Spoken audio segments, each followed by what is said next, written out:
Welcome to the Zweig Letter Podcast, putting architectural, engineering, planning, and environmental consulting experts straight talk in your ear.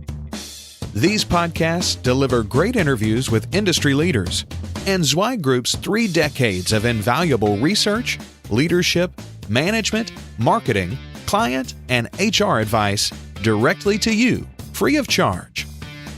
The Zweig Letter Podcasts let you develop personally and professionally, wherever you are.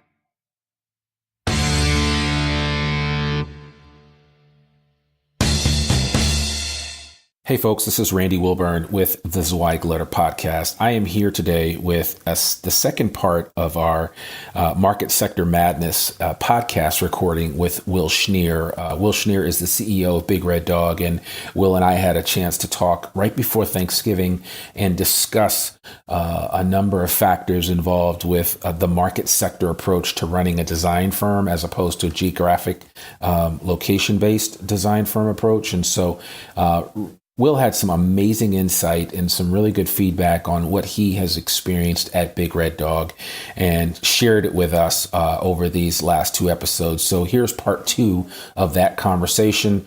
There are a lot of references to Turkey and to Thanksgiving because it was recorded right before Thanksgiving. So we hope you enjoy it, and we would love to get your thoughts on this. And without further ado, here is myself and Will Schnier for part 2 of Market Sector Madness. Well, you said a lot of really good points about something that I'm always telling other firms about with regard to their people. And, firms are always afraid to put people's names on their website for fear that somebody's going to take them. And I said, well, look, if people can get somebody's name off of a website and easily recruit them away, they were really never yours to begin with. And I think you guys are a true testament to that. And not that you put everybody's, name, rank, and serial number on the website, but you're not afraid to share, information about the folks that you have on your team. But, ultimately, if they're going to stay there, they're going to stay there no matter what anybody says to them or what anybody does. And I really like the fact that you guys do welcome people back with open arms, which you don't always find with peer firms in this industry, that, they take the onus on themselves. If somebody leaves, then it's it's the scarlet letter, and all of a sudden that person is persona non grata in this organization. And, a lot of times people just, have to try out things for themselves. Yeah. To ultimately make a decision. And you guys allow people to do that and to come back. And certainly I really applaud you guys for doing that, because unfortunately some firms just don't operate that way. I think if more did, they would have people, ricochet back to them at some point in time in the near future. But, that just bodes well for you down the line as you grow, as you open up other offices and people understand the culture. I'd say all the time, the money's easy. When I recruit people, I always tell them, look, the money, let's just take the money off the table. Let's just say that's not the issue. The issue is culture. The issue is you waking up every morning and feeling good about what you're doing and willing to go to a place and give it 110, 120, 130% and really make a difference. That's ultimately what you want at the end of the day. And unfortunately, a lot of firms just aren't providing that type of environment. And that's really sad, especially with all of the great projects and great work that's out there in the design industry as a whole. You have a good piece of that where in your neck of the woods there and elsewhere, and other firms are doing things similar to what you guys are experiencing in the Texas marketplace and beyond. But I tell people that there's all kinds of tremendous opportunities out there. It's all how you set it up and serve it up to your people so that they understand the importance of their role, and they also understand the importance of developing a culture that has some sticking power. And you guys certainly have caught that. And, you also hear about firms, unfortunately, who don't want their, 15, 20, 30-year guys to be going to industry events and networking events because they're worried they're going to get poached. Are you kidding me? Yeah. So you're going to send the president and a business development person to every single event and let them do all of the work? And what happens if they get hit by a bus tomorrow? The math doesn't work. We, not only do we want our folks out at these events, we will pay for it.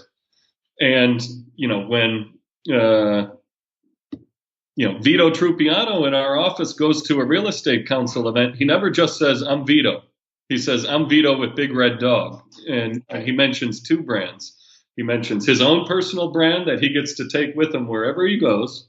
And he mentions Big Red Dog. So the company benefits also. And this is an information age. The more people we have out in the marketplace finding out what deals are getting done, who's a good engineer where, what developers new in town, what things are coming down the pipe at the city that we can pursue and start getting in front of them on. The more tentacles we have collecting that information, the more powerful we are as an organization, and the better position we are in to leverage that information. And that, that all goes with the people aspect of the business. The whole, someone wants to resign, their persona non grata, walk them out the door. Your people see that. And that's a reflection more on, the leadership of the company than the person who just got walked out the door and decided to pursue another job. Right. And, if they can treat one person like that, why not the other? Why not me? Yeah. And so that, that's not really going to work. And those people were in your company and they were in your office and they have friends there. And you don't think they're going to talk about it and say, you're not going to believe how this went down when I tried to resign. He's going to tell one buddy that night, and the next morning, the whole team in the office is going to know the same story. So it's just best to do it as transparent, and as clear as possible. And if someone works hard for you and someone honestly thinks they have a better opportunity and they, come to you with their hat in hand and resign, you got to congratulate them and thank them, and transition the work for the benefit of the client. And then ultimately you got to tell them on the way out the door that, don't hesitate to come back. All Right. It takes is a phone call or a text message to me and you can be in here on Monday. Yeah. And that, I think that culture of radical transparency and treating people the right way, if that's not already standard operating procedure in the industry, it certainly is for, the best firms to work for on your list, those trifecta winners at the Zweig Awards, the LJAs of the world, the WGIs, those type of firms. Big Red Dog was on that list, so we're certainly not even, close to the scale of an LJA or a WGI, who are wonderful firms. But partly they're wonderful firms because of their culture and the way they treat their people. Yeah. I'm sure they would, second the things that we're talking about. You don't win these kind of awards and have this kind of growth by not having a transparent meritocracy, so to speak, and treating people right. You don't grow by treating people poorly. And those trifecta firms are doing something right. And the reason they're leading the pack in a lot of those, award rankings. Yeah, absolutely. Yeah. That's exactly the case. And I was thinking about LJA and WGI as you mentioned that. And, you guys are along that line, obviously, like you said, just not the same size, but you're getting there, and everybody starts somewhere. And so, I think it's just important for people to understand what their options are and what's out there available to them, especially in this industry. And so I think the young people are going to see the type of environment and opportunity that you create for them, and that they will certainly gravitate towards that. So I would encourage you to keep that up, because I don't think that this industry is going to get any easier to recruit for in the next 3 to 5 years. I think there is a coming reckoning that's going to happen, and some firms are going to be on the receiving end of that, and some firms are going to be from a good standpoint, and some firms are really going to see things kind of dry up for them when it comes to recruiting really top quality people. Because the industry's changing, and the mindset of this new generation of engineers and architects is changing as well. And they're starting to ask for different things that we just never heard of before. And so this idea of going out and working at one firm for the next 15 or 20 years, that's changing. And you're not going to see it as much as you saw it with the last generation. People are just going to be looking for other opportunities. And when you can be nimble the way Big Red Dog is, I think you open yourself up to a lot of opportunities from a talent acquisition standpoint. That, Randy, our fathers, I know the term wasn't around then, but the gig economy, right. The concept of the gig economy would have scared the crap out of our fathers. Oh, absolutely. Absolutely. No access to information, no access to sources of work. A lifelong career with one employer was, a product of that era. Right. This concept of the gig economy scares, sub 30 something zero. Yeah. Actually gets their blood flowing. And with that means they're going to have wandering eyes. But it also means that they're going to be able to evaluate opportunities critically enough to know which one's the best for them long term. And that may, what's best for someone long term may change. One of my best project managers on our team that I work with left the industry for 7 years to be a professional photographer, and just re-entered the industry 3 years ago and joined our team and is now one of our star performers. But, wow. That's going to be increasingly more common. Having a market structure and 6 offices in Texas, the other thing that allows us to do, people have family changes. They want to change where they live. Well, with 6 offices across a very big state in Texas, we allow people to move offices, no questions asked, and stay on the same team. Okay. And we've had half a dozen just in the last one a month for the last 6 months. I think we've sent 3 people from Austin to San Antonio. We've moved 2 from San Antonio back to Austin. We moved a couple from Austin to Houston. We moved 1 from Houston back to Austin. That ability to move within geographic offices and for a team member to be able to explore another place to live, a different culture. You've been to all the major cities where we have offices. The culture in Dallas is starkly different from Houston, is totally different from Austin, is different from San Antonio. To be able to experience those and stay with the same company, know your teammates, know your clients, know what projects you're working on, be able to make that life move without a professional change, really takes some of the stress off of that ability to move, from office to office. That someone who moves from Austin to Houston doesn't need to quit their job, look for a new job, do all that, backdoor interviewing while you're trying to keep your last job. Right. It removes that part of the stress. We trained you. We don't care where you're sitting. Remember, it's the market structure.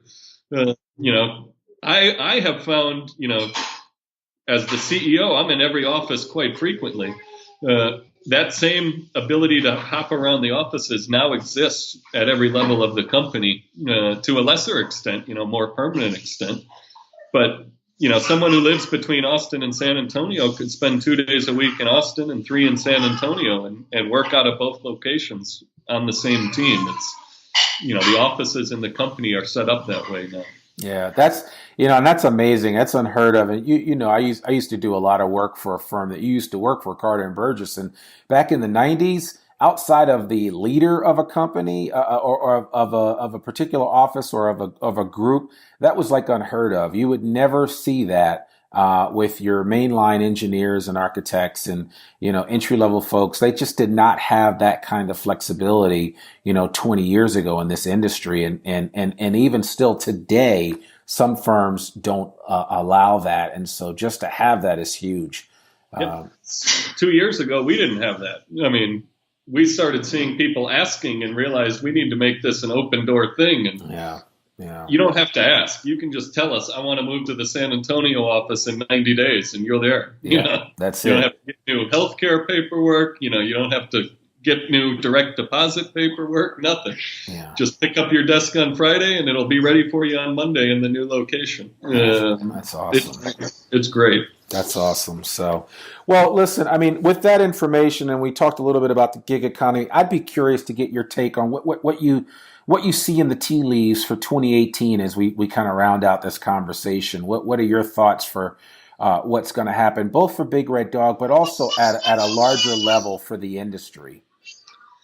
I think the big word is consolidation for me. I think you're going to see a lot more merger and acquisition activity.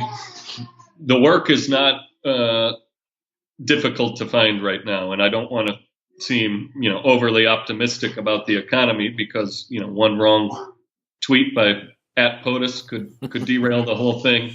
Yeah. And the whole stability of the Middle East is in question, and the Korean Peninsula. We have tax reform and immigration up in the air, but assuming nothing happens, Right. You remain in gridlock and nothing changes and it remains as is. I think you're going to continue to see, population growth, low unemployment in Texas. We've got record population growth, record low unemployment. So layer on those two things. Texas is 1/6 of the United States GDP right now. And American universities are graduating fewer engineers. Cities and counties and states are enacting more stringent legislation and ordinances every day that makes our job as engineers tougher. Budgets are getting more constrained, more creative. You see a lot of public-private partnerships doing transportation work right now. The work is there. The talent is not. And the only way, short of fixing an immigration system, which I don't anticipate will happen in the next decade, frankly, is going to be through consolidation and technology. Because the work has to get done. The highways have to get designed. The bridges have to get designed, all the way down to the subdivisions and the condo buildings and the apartment complexes. They have to get designed by a professional engineer. And there's so much work and so few people to do it that it's going to be addressed through consolidation, M&A activity, and technology. And unfortunately, that's the way it's going to be. Who's best to bring these new technologies into our firm? It's the under 30 set. It's that millennial set that's grown up with email and grown up with the internet, and technology doesn't scare them. So that's only one prong.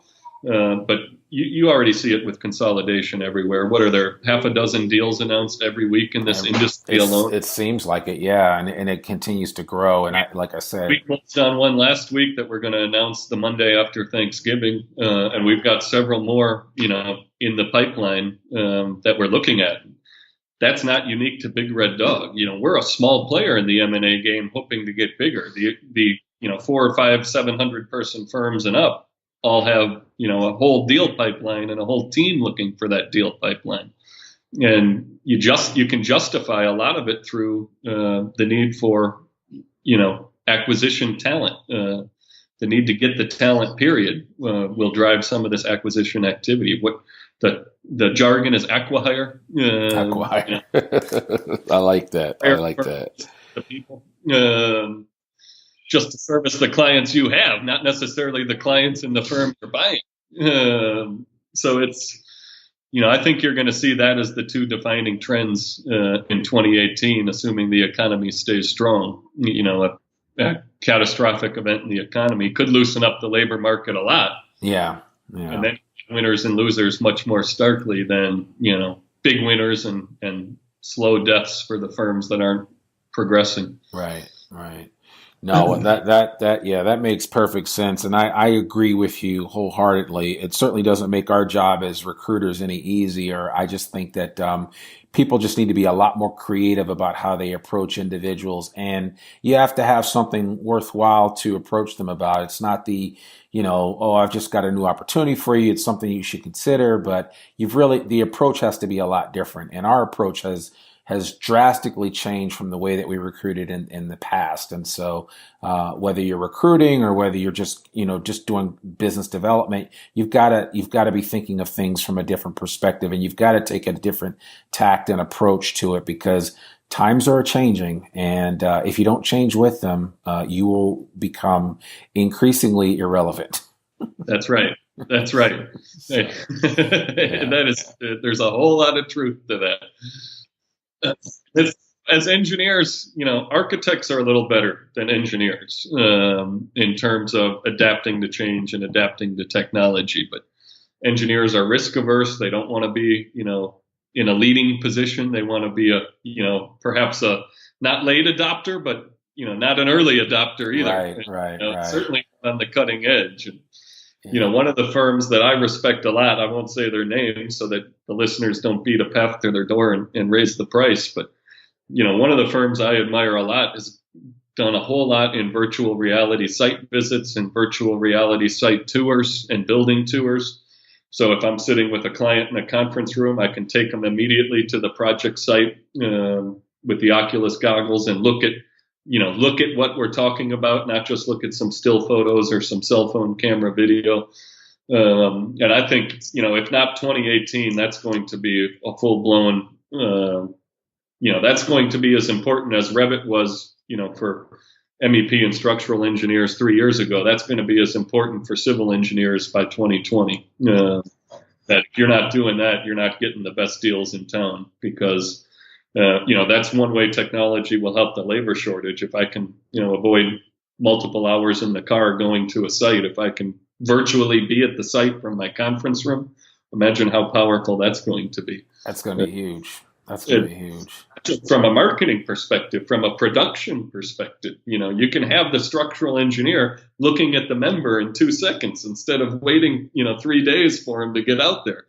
And you can have the mechanical engineer seeing the conflict in the field in real time, without the need to have a drawing or a picture or a site visit or have your construction guy go out there and try to diagnose it. It's, Balfour Beatty and some of the other big contractors are moving into that type of technology. And, you layer on top of the talent shortage, the P3 partnerships. If we want to get into public infrastructure in a big way, partnering with general contractors who take advantage of technology and make investments in technology that match the investments we're making, it's a way to support our contractor partners so they can do a better job, charge less, win more work, make better profit for their people. And we can do a better job supporting them as engineers and accomplish the same list of wants for us, namely a better project, better compensation for our people, and everything else quicker, Yeah, absolutely. And, that's something I'm really excited about.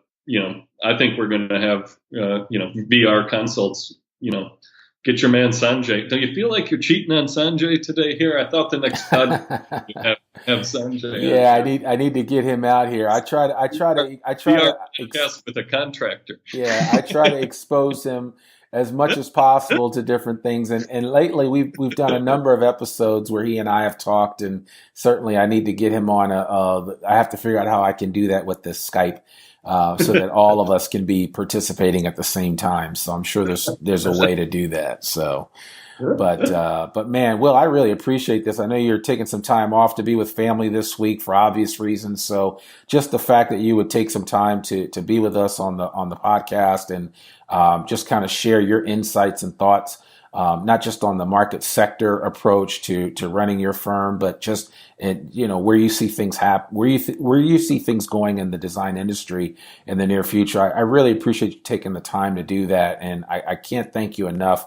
Not only that you guys are a friend of this firm and we work together, obviously, but just for what you're doing and kind of setting the standard in the industry, because I think a lot of firms could learn from what Big Red Dog is doing. And I think that a lot of firms will learn in the very near future. They won't even have to worry about reading it in a textbook because they'll be able to see it on Instagram, and they'll be able to see it on Facebook Live and listening to this podcast to kind of see what you guys are doing differently, because we don't have to wait for things to be memorialized and written in stone before we understand exactly what's happening. We can actually see it right in front of our own eyes. So that's pretty exciting. And, Mark has been talking about this in the TZL for 20 years. I don't know that we're doing anything that Mark hasn't written about on his blog that was, in the Management A to Zweig book. That 3-inch thick book sits on everyone's desk in our office. And, right.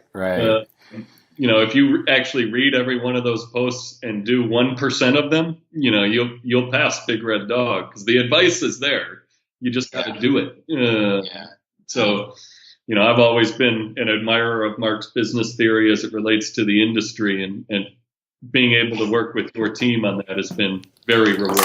I've got the Bible here. I've got it right here for everybody's edification, so they could see it. So this is an amazing book, and it's definitely worth getting. Thank you for that. That was an unpaid sponsor. For the management from A to Zweig. I've always said I always say this in jest, but I'm kind of serious.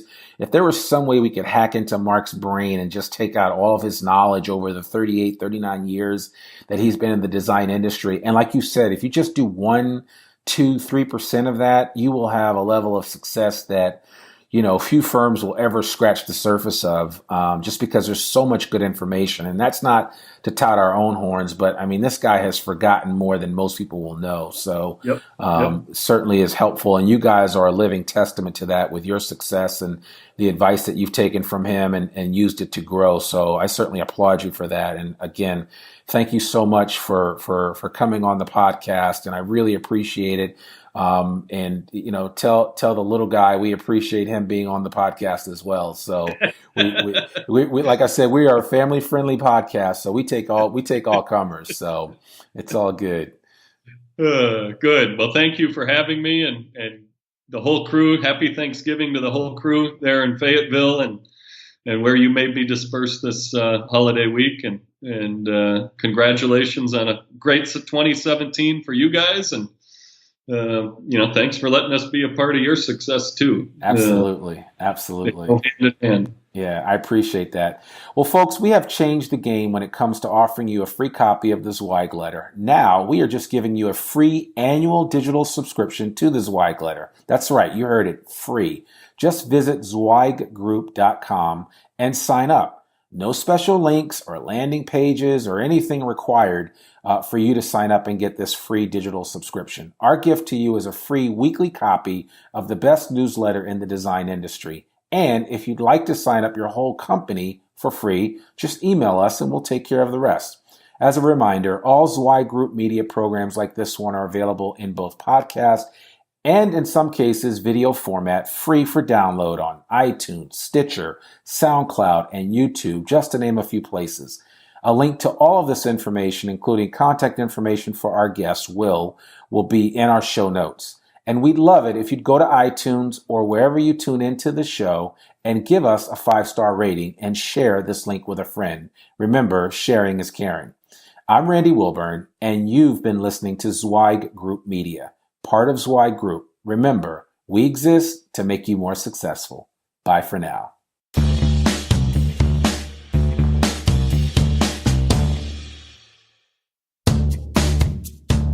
Thanks for tuning in to this Zweig Letter Podcast episode. If you want more wisdom and inspiration, in addition to information about M&A, strategic planning, HR, and marketing your firm, subscribe now to the digital version of the Zweig Letter free of charge. Just visit thezweigletter.com/subscribe and leave your email address. Your free subscription will begin immediately.